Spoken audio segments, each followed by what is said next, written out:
Hey guys! So dahil hindi talaga maubos-ubos yung ulam namin kahapon na adobo, pinainit ko na kanina, di ba? Pinost ko. Ngayon, meron pa rin natira. Ang ginawa ko, sinahog na lang dito sa adobo pa rin. Pero may gulay na. O di ba? Perfect!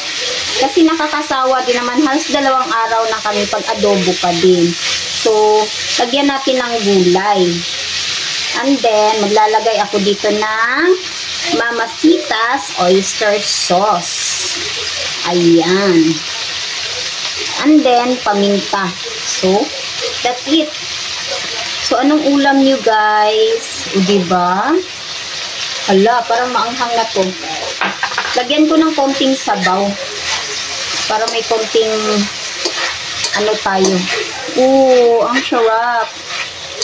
Diba? Para-paraan lang tayo para ano, hindi manawa.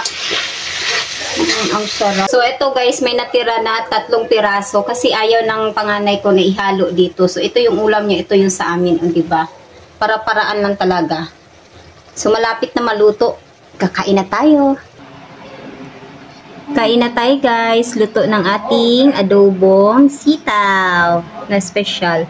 Look at that. Wow, so yummy. Let's eat.